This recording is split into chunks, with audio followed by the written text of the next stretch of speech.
Why parents ridiculed me, the stupid one, while my sister landed a full scholarship to Harvard. On her graduation day, Dad declared she'd inherit everything. $13 million NYC mansion, plus a Tesla. I sat in the back quietly until a stranger came in, handed me an envelope, and whispered, "This is the moment to show them who you truly are." Can you imagine being told your entire life that you're essentially worthless, only for a shocking twist to reveal your family has been actively sabotaging your real inheritance for a decade? Because last week, at my sister's graduation party, my parents tried to force me to sign away everything, and then, a stranger showed up with a forgotten will that changed everything. What the hell happened next still leaves my entire family speechless. For 15 long years, I was the Anderson family's biggest disappointment. While my sister, Isabella, was collecting Harvard degrees and six-figure job offers like they were candy, I was teaching finger painting to 5-year-olds. And you know what? I loved it. But my parents? Not so much. Every morning, from their 68th floor penthouse overlooking Central Park, they'd sip coffee from Waterford Crystal and map out Isabella's next conquest. That $50,000 walnut dining table? Where they planned her future. The Monet hanging above the fireplace, a real one, not a print, was worth more than I'd earn in 20 lifetimes as a public school art teacher. Meanwhile, my little studio apartment in Queens had water stains on the ceiling and a radiator that clanged like a ghost throwing a tantrum. Isabella lugged around designer bags that cost more than my annual rent, while I hauled art supplies in a canvas tote I'd painted myself back in college. The contrast wasn't subtle, and my parents made sure everyone knew it. Grace teaches at PS 47. My mother would sigh to her country club friends, her voice dropping as if confessing a terrible family secret. Isabella just made law review at Harvard. The comparisons always came in pairs, like salt and pepper, except one was fine Himalayan pink, and the other was, well, dirt. But here's the thing they never understood: I genuinely loved my job. Every morning, 23 second graders would rush to hug me, their faces lighting up when they saw the art supplies I'd bought with my own meager salary. Their parents, immigrants, single mothers, fathers working 3 jobs, would thank me with tears in their eyes when their children brought home paintings that made them feel truly seen. My parents? They never asked about my work. They never knew about the awards lining my desk drawer, or the letters from parents saying I'd changed their children's lives. To them, success meant stock portfolios and summer homes in the Hamptons. I still went to every family dinner, every celebration. Not for them, though. It was for my grandfather, who had passed away 10 years earlier. He was the only one who ever looked me in the eye and said, "Grace, you're going to change the world. Just not the way they expect." I had no idea how right he was. Last week, Isabella graduated summa cum laude from Harvard Law. The dean himself shook her hand, and White and Case offered her a starting salary of $215,000 before she'd even tossed her cap in the air. Her Patek Philippe watch, a graduation gift from my dad, cost more than my annual salary of $42,000. She was 28, 4 years younger than me, and already owned an investment portfolio that would make most CEOs weep with envy.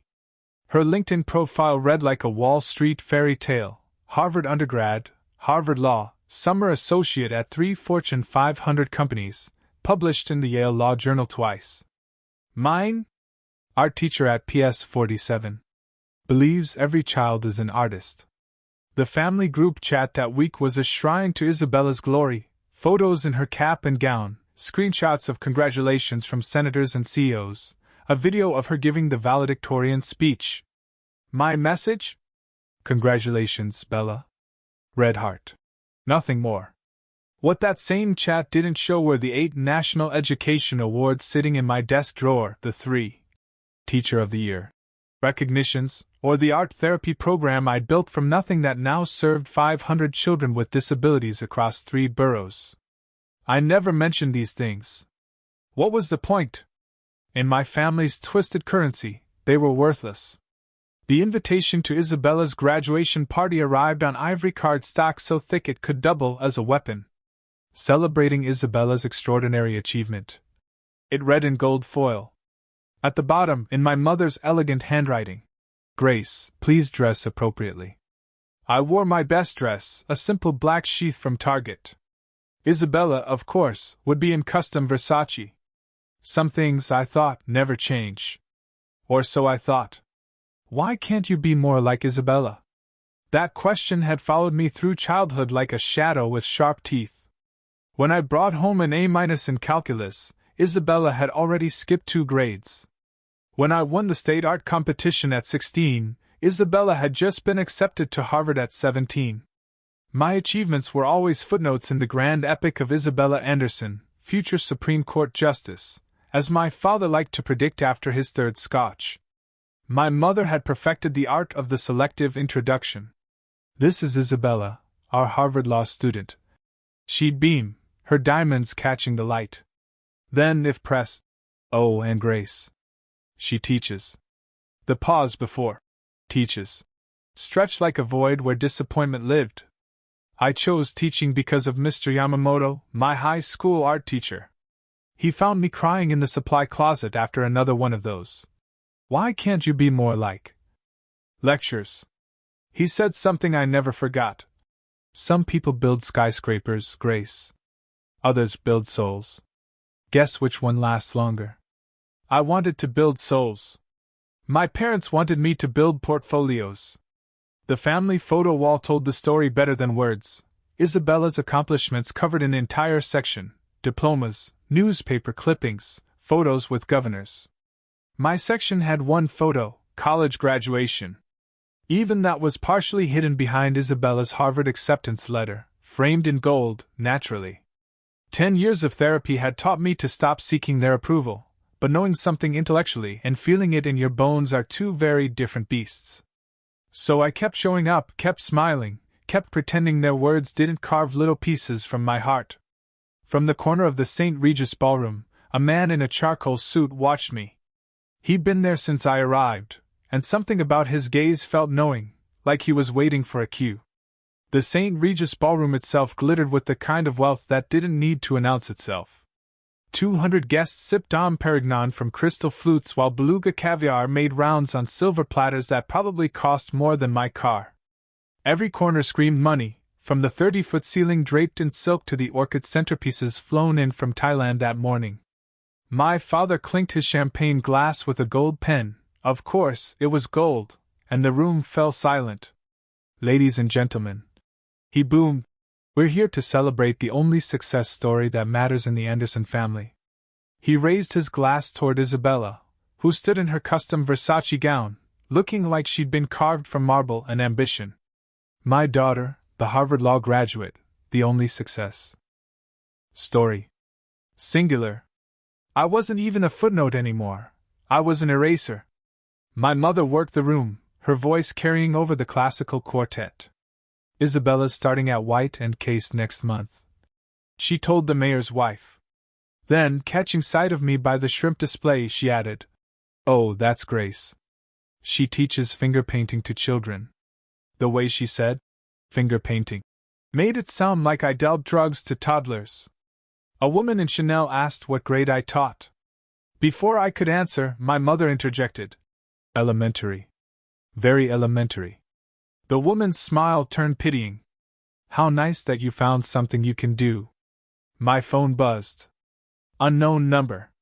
The text read, don't leave early tonight. Your grandfather left you more than memories. I looked up, scanning the room. The man in the charcoal suit raised his champagne glass lightly, a gesture so small only I noticed. My father was back at the microphone. And now for the real surprise of the evening, Isabella. His voice boomed. Success deserves rewards. He pulled out a small velvet box from his tuxedo pocket, and the room collectively leaned forward. The keys to your new Tesla Model S Plaid. The crowd gasped. Someone actually applauded. The key fob glinted under the chandeliers, a $130,000 car for a 28-year-old who already owned a BMW. Isabella floated to the microphone, her smile practiced from years of being the chosen one. Thank you, Daddy. She held up the keys like a trophy. The photographer my parents hired, Yes, they hired a professional photographer for this, captured every angle. But that's not all. My mother chimed in, joining them on stage. She produced an envelope from her clutch, the Hermes one, naturally, the $30,000 Birkin that could feed a small country. Inside this envelope is the deed to your new home. A $13 million penthouse in Tribeca.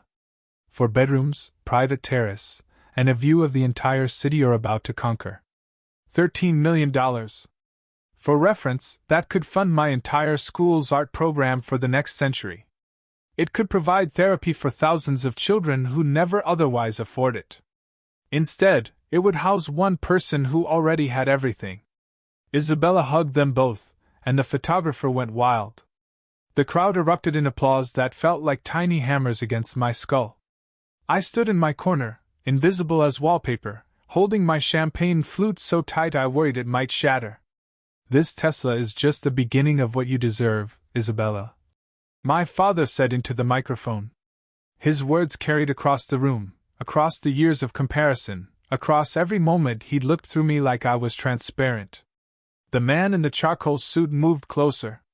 Not obviously, just a drift through the crowd that brought him within earshot. He wasn't watching Isabella's triumph. He was watching me. My phone buzzed again. The real show starts in 5 minutes. Don't sign anything. Sign anything? What could I possibly? Grace? My mother's voice cut through my thoughts. Come here, please. We need you on stage. Isabella held the microphone like a scepter, her Harvard law ring catching the light. I want to thank everyone for celebrating this moment with us. She began, her voice honey-sweet with hidden thorns. Success isn't easy. It takes dedication, ambition, and the courage to reach for more. Then she paused, her eyes finding mine. Not finger paintings and participation trophies. Nervous laughter rippled through the crowd. Someone whispered, "Ouch," another said, "But true." Some people, Isabella continued, are content with mediocrity. They find comfort in small lives, small dreams, small paychecks. And that's fine. The world needs people to teach children their ABCs, while others of us argue cases before the Supreme Court. My cheeks burned. 200 pairs of eyes tried not to look at me while absolutely looking at me. A woman in pearls stage whispered to her husband, "Is that the teacher's sister?" Poor thing. But tonight isn't about those who settle. Isabella raised her champagne. It's about excellence. It's about proving that with the right mindset, the right education, and the right priorities, anyone can, excuse me. The man in the charcoal suit stepped forward. The crowd parted as if he carried invisible authority. He was older than I'd first thought, maybe 75, with silver hair and eyes that had seen decades of secrets. "I apologize for interrupting," he said, his voice carrying despite its softness. "My name is Harold Whitman. I was your grandfather's attorney for 40 years. My father's face went pale. My mother's champagne glass trembled. I have something that needs to be addressed tonight," Harold continued, pulling out a leather envelope from his jacket, "before any more announcements are made." Isabella's smile froze. "I don't think, oh, but I do think," Harold said. "In fact, your grandfather insisted." My father recovered quickly. He always did when his authority was challenged. "Mr. Whitman, this is a private family celebration. Whatever business you have can wait until, actually, it can't." Harold's voice remained calm, but there was steel underneath. "Especially considering what you're about to do." My father's jaw tightened. He knew something. They both did. My parents exchanged a look that lasted a heartbeat too long. As I was saying, my father turned back to the microphone, speaking faster now. "Isabella will also be inheriting the entirety of the Anderson family estate. The company, the properties, all of it. She's proven herself capable of managing substantial assets." The room erupted in congratulations. Isabella glowed. My mother smiled so wide her Botox almost cracked. Grace, on the other hand, my father continued, and my stomach dropped, simply doesn't have the capacity for such responsibility. Teaching finger painting to children is noble, I suppose, but it hardly qualifies someone to manage millions. Some people build empires, others finger paint. The words hit like physical blows. Which is why my mother joined in, producing another document from her bag. We need Grace to sign this waiver of inheritance rights. It's what's best for everyone. The crowd went silent. This was too much drama, even for the Upper East Side. Come on up, Grace, my father said. It wasn't a request. I walked to the stage on legs that felt like water. 200 people watched me climb those 3 steps. The woman in Chanel whispered something about family business being so awkward. Someone else muttered about knowing one's place. My mother held out the waiver and a Mont Blanc pen. Just sign it, sweetheart. Don't make this harder than it needs to be. Harold Whitman stepped onto the stage. I really must insist you stop. You have no authority here. My father snapped. Harold smiled. It wasn't a kind smile. Your father would disagree. And since he's the one who actually built this empire you're so eager to redistribute, I'd say his opinion matters.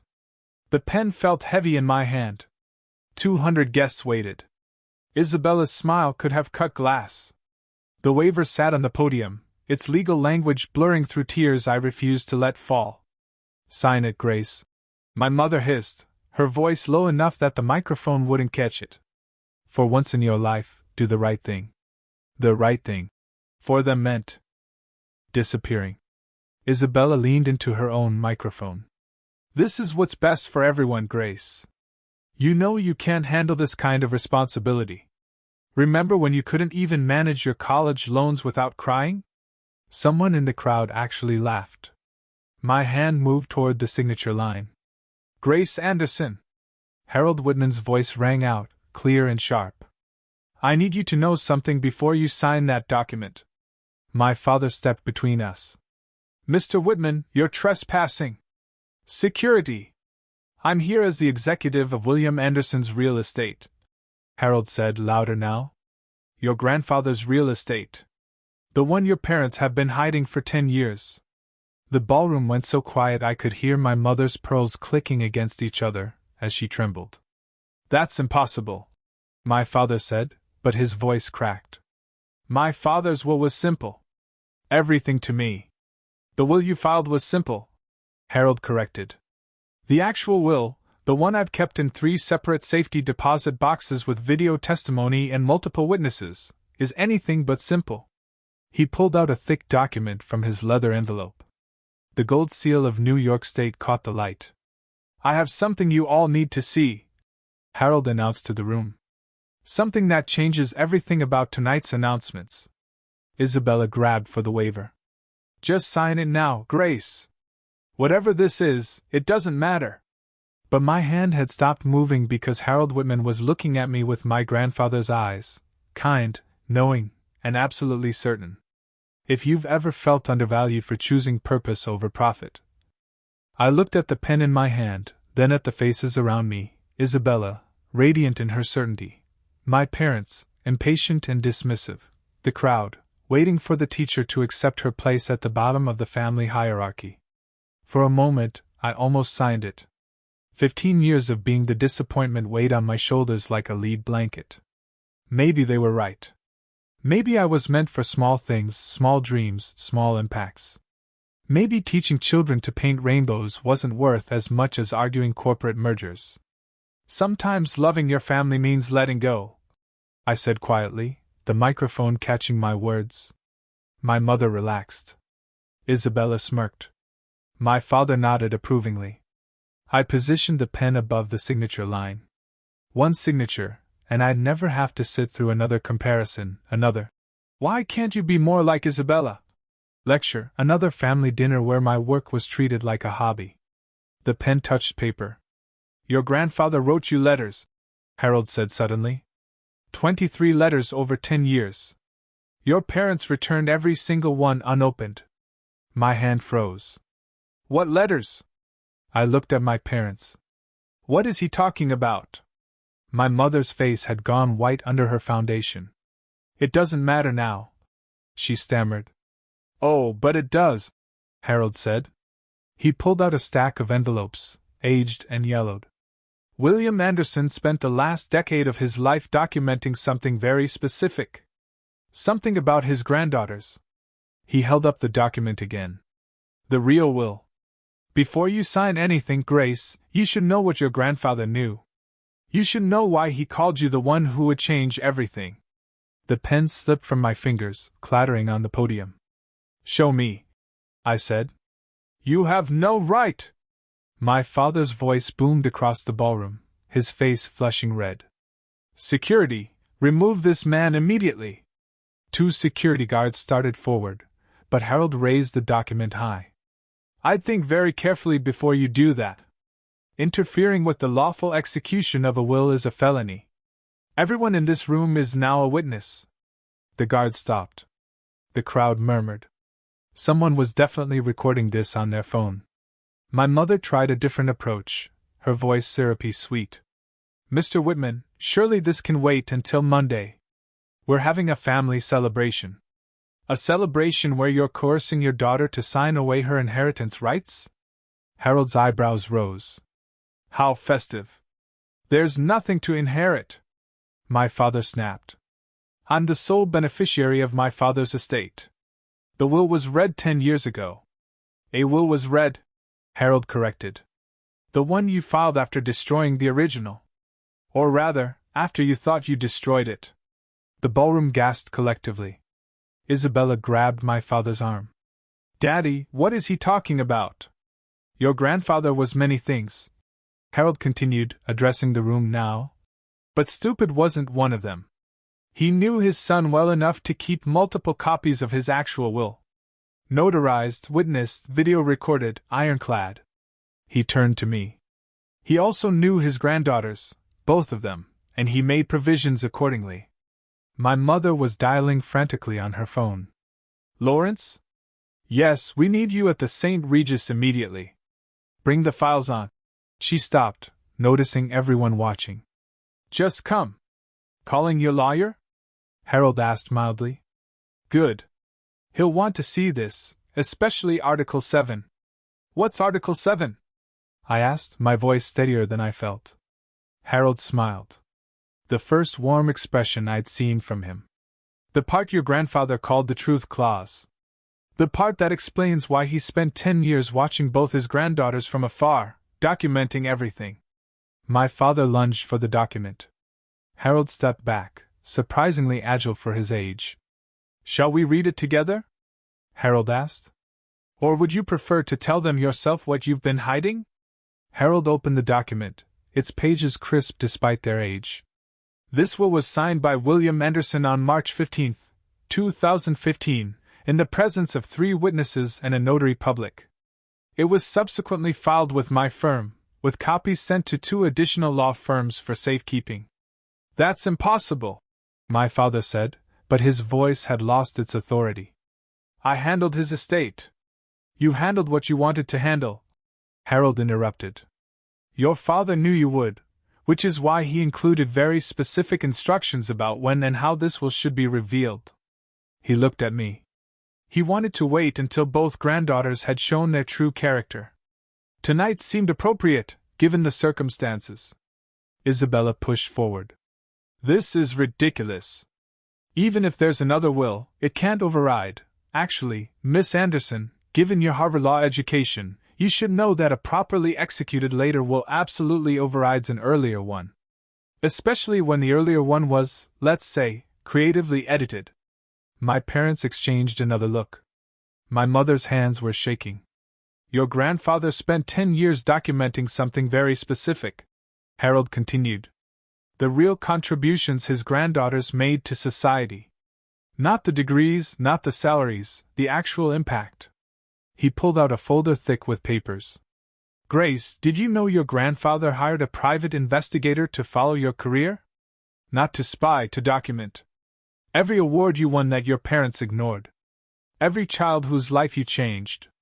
Every family you helped through your art therapy program. The room was silent. Even the wait staff had stopped moving. He has files on both of you, Harold said, looking between Isabella and me. And based on those files, He made his decision about who should inherit the Anderson legacy. This is insane, Isabella said, but her voice wavered. No, Harold replied. This is justice. Shall we read Article 7 now? Isabella's Harvard training kicked in like a reflex. I want to see authentication. Notary seals, witness signatures, timestamp verification. This could be fabricated. Anyone can create old-looking documents. Spoken like a true lawyer, Harold said approvingly. He pulled out a manila folder notarized at 3 separate locations. Here's the seal from New York State. Authenticated last week when I knew tonight was happening. Here's the witness list: Judge Patricia Hornby, Dr. Michael Chin from Mount Sinai, and Eleanor Roosevelt III from the Manhattan Trust Foundation. Isabella examined the papers, her face growing paler with each page. These are real. Of course they're real, Harold said. Your grandfather didn't leave anything to chance. He also video recorded the signing. He pulled out an iPad. Would you like to see your grandfather explaining his decision in his own words? This is entrapment, my father shouted. You waited until you tried to force Grace to sign away rights you knew she had? Harold asked. Yes, I did wait. Your father predicted you would do exactly this. He said, and I quote, Robert will try to give everything to Isabella the moment he thinks he can get away with it. Wait for that moment, then show them the truth. The crowd was riveted. Someone whispered, better than Netflix. Isabella turned to our parents. You knew? You knew there was another will and you hid it? My mother's silence was answer enough. 10 years, Harold said. They've known for 10 years. They found the first copy in your grandfather's desk and destroyed it. What they didn't know was that he'd already filed copies with 3 law firms and recorded himself signing it. I'll challenge this in court, Isabella said, but her voice lacked conviction. With what grounds? Harold asked. Mental incompetence? Your grandfather's medical records show perfect cognitive function. Undue influence? He hadn't seen Grace in years when he wrote this. Face it, counselor.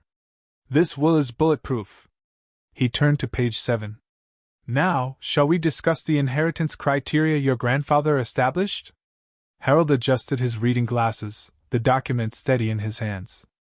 Article 7, Conditions of Inheritance. I, William Anderson, being of sound mind and body, establish that my estate shall pass to the granddaughter who demonstrates genuine service to humanity, measured not by degrees or income, but by verifiable positive impact on others' lives. The ballroom was so quiet I could hear my own heartbeat. Furthermore, Harold continued, this impact must be documented by independent third parties, not family, not friends, but institutions and individuals with no personal stake in the outcome. Isabella laughed, but it sounded forced. That's completely subjective. How do you measure positive impact? Your grandfather thought of that. Harold pulled out another folder, this one marked with Grace. He established specific criteria, letters from beneficiaries, awards from recognized institutions, media coverage of charitable work, professional evaluations from supervisors, all dated and verified. He set the folder on the podium. It was 3 inches thick. Grace Anderson. He read from a summary sheet. 8 National Education Excellence Awards. 3-time Teacher of the Year. Founder of Art Heals, a therapy program serving 500 children with disabilities across 3 boroughs. Published in the Journal of Art Therapy for groundbreaking work with autism spectrum disorders. Recognized by the Department of Education for innovations in inclusive education. My mother gasped. That's not possible. She never told us. Because you never asked? Harold said simply. You were too busy celebrating Isabella's achievements to notice Grace was quietly changing lives. He pulled out another sheet. Letters from 237 families, independently verified, crediting Grace with transforming their children's lives. 14 children who were nonverbal before her art therapy program and now communicate through artistic expression. 3 suicide preventions directly attributed to her intervention. Tears were running down my face. I hadn't known he knew. I hadn't known anyone was watching. Your grandfather called you the quiet one who serves, Harold said to me gently. He saw what others missed. Harold opened a second folder, this one bursting with photographs and letters. Your grandfather hired investigators not to spy, but to document what your parents refused to see. He looked at me. Grace, did you know that the mayor's office has your photo on their wall of New York's quiet heroes? I shook my head, speechless. 3 years ago, you used your entire savings to keep your art program running when the school lost funding. You took a second job tutoring to buy supplies. You never told anyone. He pulled out a bank statement. Your grandfather's investigator documented every sacrifice. A woman in the crowd, Mrs. Chen from the PTA, suddenly stood up. That's my son's teacher. She saved his life. He was diagnosed with selective mutism, wouldn't speak for 2 years. Grace taught him to paint his words. Now he won't stop talking. She glared at my parents. You should be ashamed. Others began standing. A man in a navy suit. She taught my daughter after she lost her hearing. Said art doesn't need words or sound. Another parent. My son has autism. Grace spent her lunch breaks working with him for free. He just got accepted to art school. My parents looked stunned. Isabella's mouth hung open. Your grandfather followed every news story. Harold continued, pulling out clippings. Local teacher transforms lives through art. Innovative program brings hope to special needs families. The quiet revolution in room 203. He looked at my parents. You had every opportunity to know this. You chose not to look. Then he turned to Isabella. Now, Miss Anderson, would you like me to read your grandfather's assessment of your contributions, or should we skip to his final decision? Isabella's face was stone. Read it. Harold nodded. Very well, but I should warn you, your grandfather was thorough and honest. Harold pulled out Isabella's folder. It was noticeably thinner. Isabella Anderson. Harvard Law. Summa cum laude. Law Review Editor. Starting salary, $215,000. He paused. Community service, mandatory pro bono hours required by law school. 40 hours total over 3 years. No voluntary service beyond requirements. Isabella's face flushed. I was building my career. You were building your resume. Harold corrected. Your grandfather noted the difference. He also documented this. In 2019, you volunteered to organize a charity auction for underprivileged children. You raised $30,000. He paused. You also charged the charity a $15,000 administrative fee. Gasps echoed through the ballroom. That was legitimate compensation for my time. Isabella protested. From a children's charity? Harold's eyebrows rose. Your grandfather found that particularly telling. He pulled out more papers. 2020, you offered pro bono services to a homeless shelter. When you discovered they couldn't provide a tax write-off large enough, you withdrew the offer. 2021, you volunteered to mentor inner-city students. You attended one session, took photos for your LinkedIn, and never returned. My parents were frozen. This wasn't the Isabella they promoted. Meanwhile, Harold gestured to my thick folder. Grace has letters from the Department of Education, the National Art Teachers Association, the Autism Society, the Children's Hospital of New York. And he pulled out an official letter. The White House Office of Public Engagement, commending her for extraordinary service to America's most vulnerable children. He held up both folders. One granddaughter has degrees and dollars. The other has changed hundreds of lives. Your grandfather's will is clear about which one inherits. But there's more, Harold said, his voice carrying a weight that made everyone lean forward. Article 7 has a second component. A clause your grandfather called the humility provision. Isabella's lawyer had just arrived, slightly out of breath. Don't say another word, he advised his clients. Oh, I think everyone needs to hear this. Harold smiled. Sometimes the quietest person in the room is the strongest. Isabella's lawyer, Lawrence Fitzgerald, pushed through the crowd, his Armani suit impeccable despite his rush. This is highly irregular.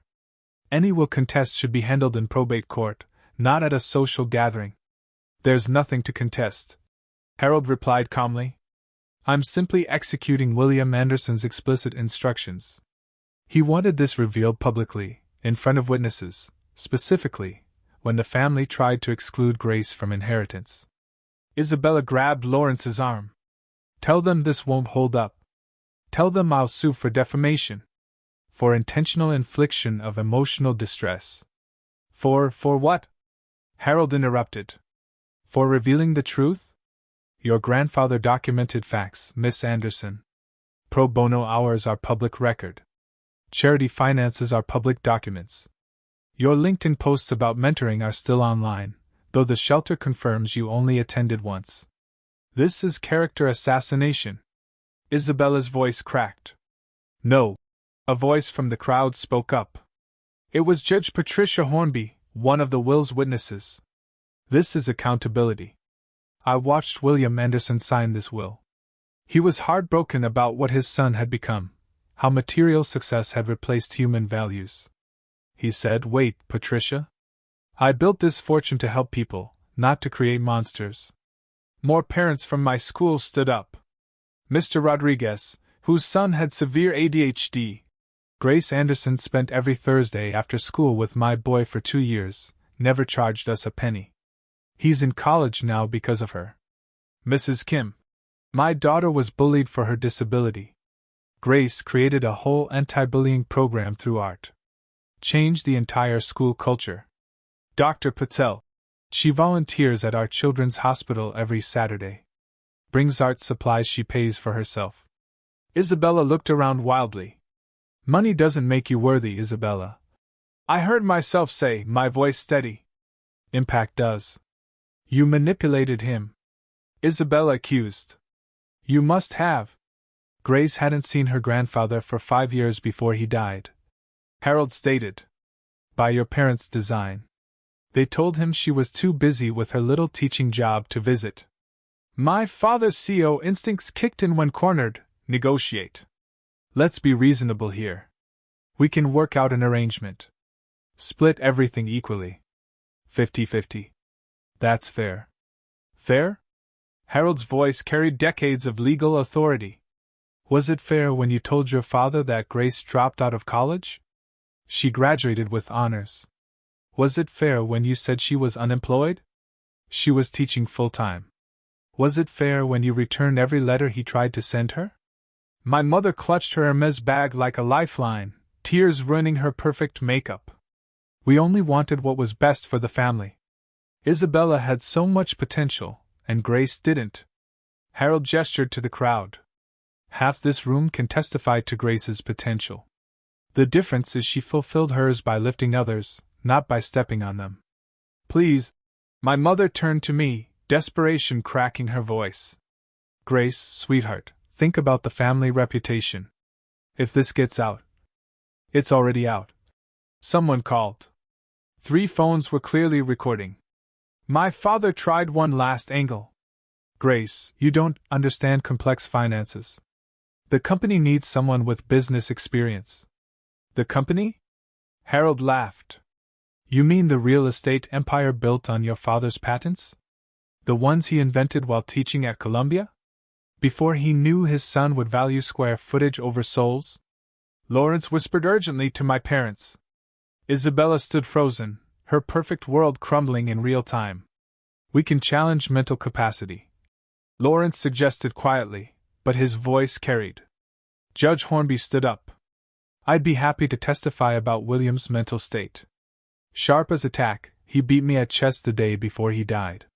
My father's shoulders sagged. My mother sank into a chair. Grace, my father said quietly. What do you want? For 15 years I'd been silent. The quiet one. The disappointment. The afterthought. Now 200 people waited for my words. What do I want? I repeated, my voice carrying across the ballroom. I wanted parents who saw me. Who valued compassion over compensation. who understood that teaching isn't settling, it's building the future, one child at a time. I stepped toward the microphone, my target dress suddenly feeling like armor. I spent 15 years believing I was less than Isabella because my bank account was smaller. Because my car was older. Because my apartment didn't have a doorman. I looked at my parents. You taught me that worth equals wealth. Grandfather knew better. The room was silent except for someone quietly crying, Mrs. Chin, whose son I'd taught to speak through art. I don't need your money.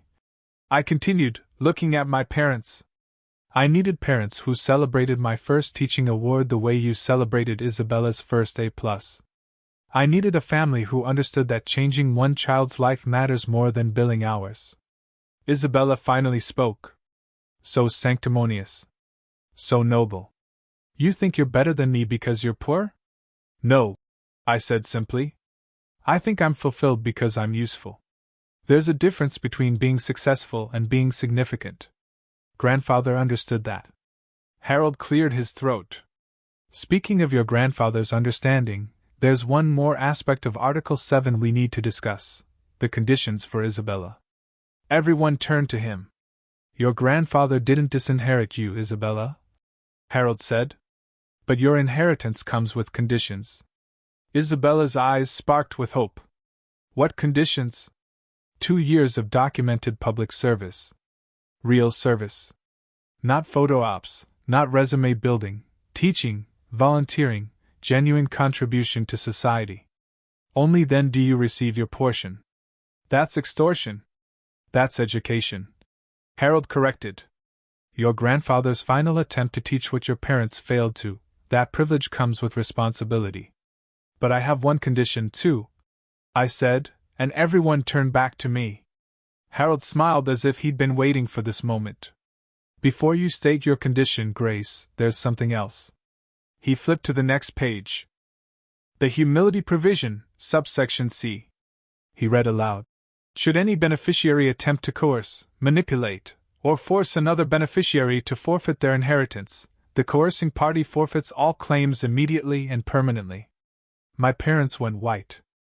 Isabella grabbed the podium for support.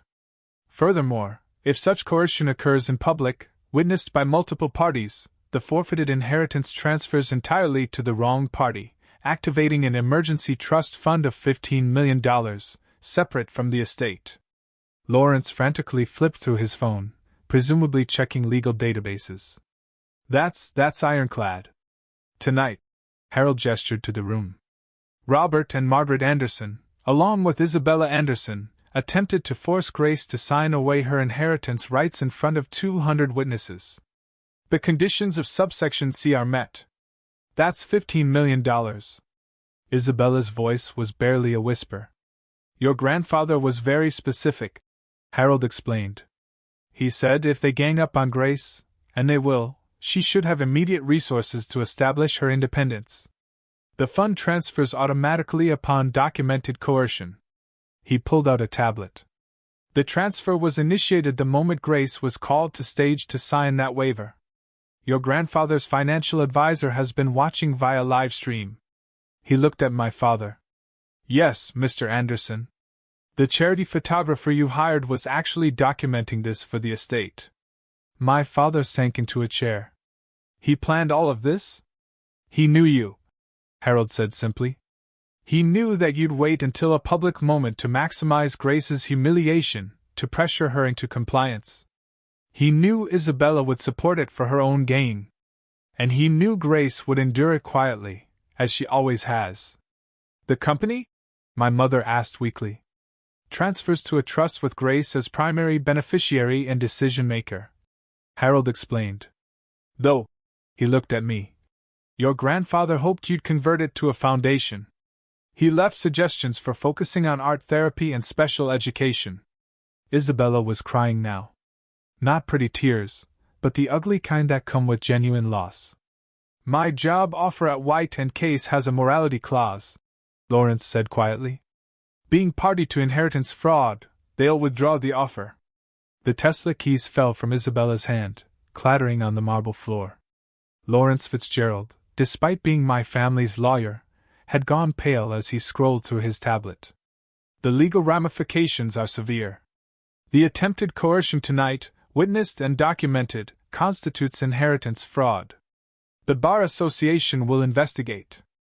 Isabella, your law license application. No! Isabella gasped. No, they can't. They can and they will, Judge Hornby interjected. Attempting to defraud a family member of inheritance through public coercion?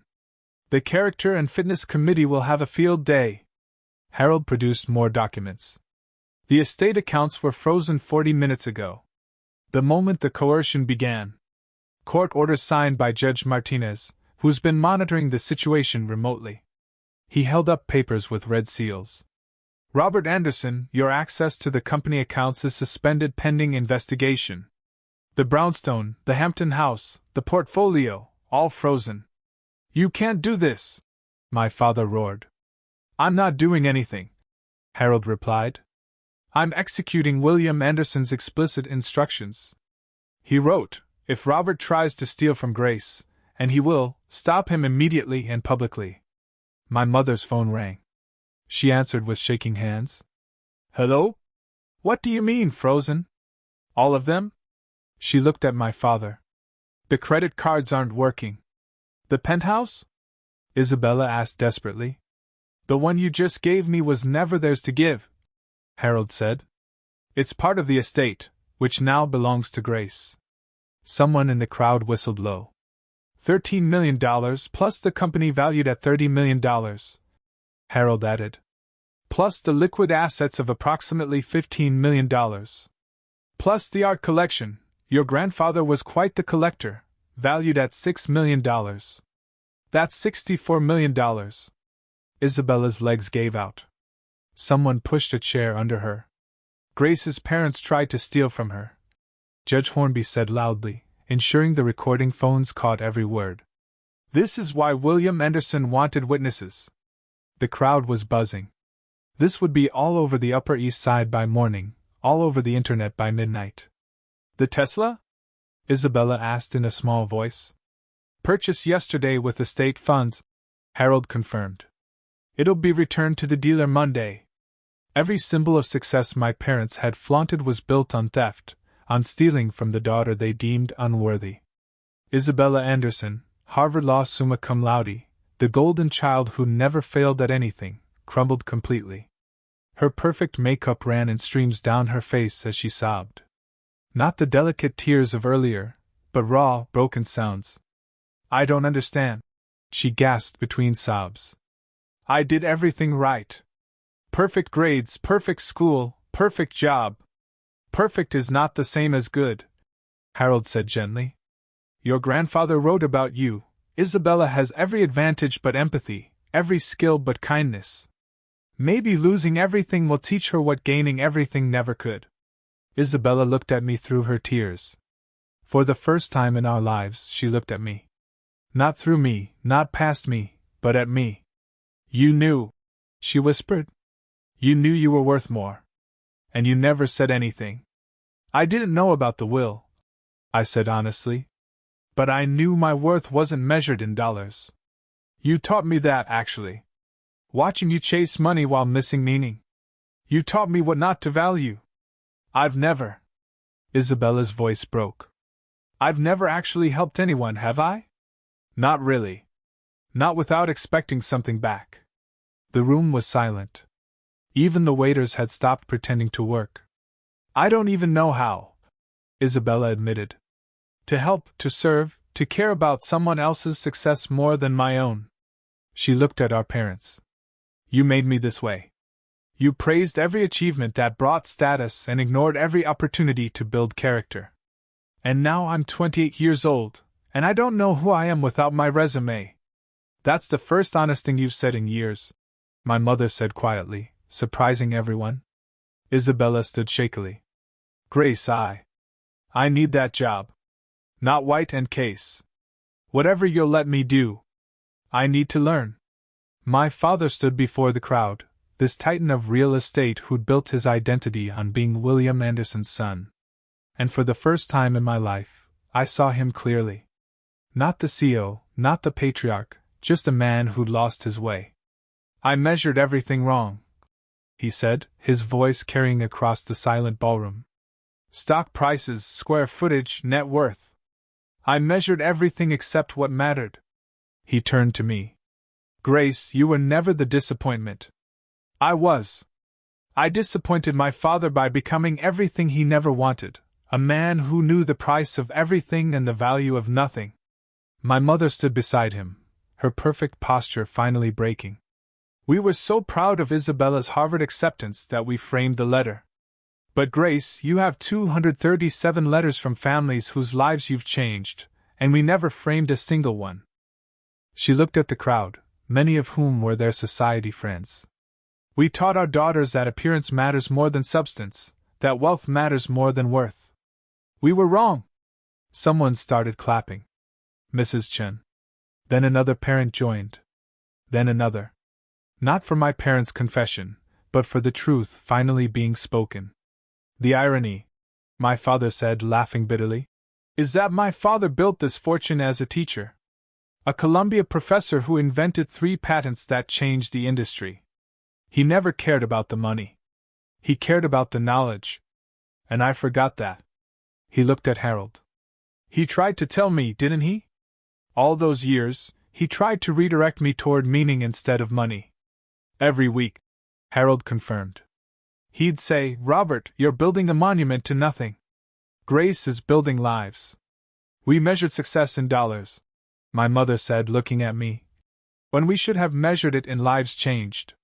The photographer, who apparently worked for the estate, captured everything. The truth finally exposed, documented for posterity. My father straightened his shoulders.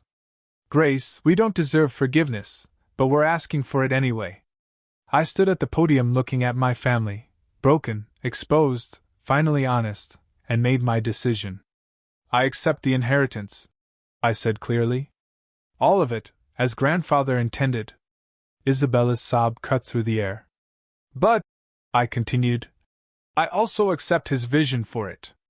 The company will become the Anderson Foundation for Art Therapy and Special Education.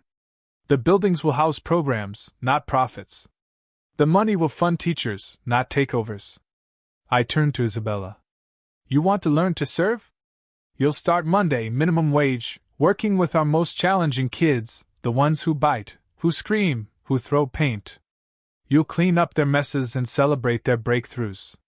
You'll learn that progress isn't measured in percentages, but in smiles. Yes, Isabella said immediately. Yes, anything. 2 years, I said. Not because the will requires it, but because that's how long it takes to understand that teaching isn't about you, it's about them. If you last 2 years, really last, not just show up, then you'll receive your inheritance, as grandfather outlined. I faced my parents. Forgiveness doesn't mean forgetting. It means choosing to move forward. You'll have access to a living trust, enough to maintain a reasonable life, not the excess you're used to. The brownstone stays in the family, but the Hampton house becomes a summer camp for special needs children. My mother gasped. The Hampton house? Grandfather specifically mentioned it. Harold smiled. He said it should ring with children's laughter, not cocktail chatter. Your grandfather predicted this too, Harold said. He said grace would be graceful even in victory. This isn't victory, I corrected. It's justice. And justice includes rehabilitation. I looked at the crowd, society's elite who'd watched my humiliation for years. The Anderson Foundation will be hiring. Real positions for real service. Not galas and charity balls, but hands-on work with children who need us. Anyone interested can submit applications through Mr. Whitman. Several hands went up immediately. Grace, Isabella said quietly. What about your condition? You said you had one. I smiled. My condition is simple. Family therapy. All of us, weekly for a year. We're going to learn to be a family that measures worth correctly. My parents nodded immediately. Isabella agreed. Your grandfather would be proud, Harold said softly. He knew this would happen. You realized all of it? Every detail, Harold confirmed. He said Grace will teach them what I couldn't, that love isn't measured in dollars, and family isn't about inheritance. It's about inheriting values worth passing on. 6 months later, the Anderson Foundation for Art Therapy and Special Education served 2,000 children across 5 states. The Hampton House hosted its first summer camp with 40 kids who'd never seen the ocean. The Brownstones Ballroom, where my parents once held society gatherings, now echoed with children's laughter during weekend art workshops. Isabella lasted the first month by sheer will. The second month broke her. A 7-year-old with autism had a meltdown, threw paint everywhere, including in Isabella's perfect hair. She cried in the supply closet. I found her there, covered in purple paint, and she laughed. Really laughed, for the first time in years.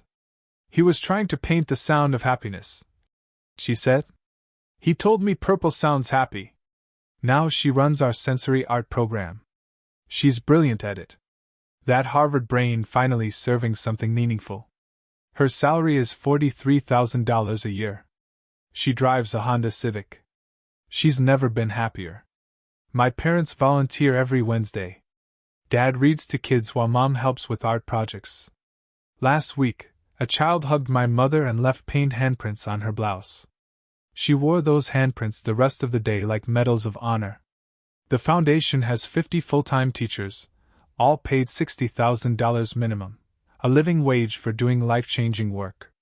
We've partnered with 15 hospitals, 30 schools, and countless families who never thought their children would communicate until art gave them a language. White and Case called last month. They wanted Isabella back, said they'd reconsidered. She laughed and hung up. I have purple happiness to paint, she told them. Harold Whitman serves on our board. He says Grandfather would be amazed at what we've built. I disagree. I think Grandfather knew exactly what would grow from the seeds he planted. I still teach at PS 47. Same classroom, same kids who need me, same $42,000 salary from the school. The only difference is that now I can buy all the supplies we need. Every child gets their own easel, their own paints, their own chance to show the world their inner light. My grandfather knew that true inheritance isn't money, it's impact. He spent 10 years watching from afar, documenting not our achievements, but our choices. He saw Isabella choose status over service. He saw my parents choose appearance over authenticity. And he saw me choose purpose over profit.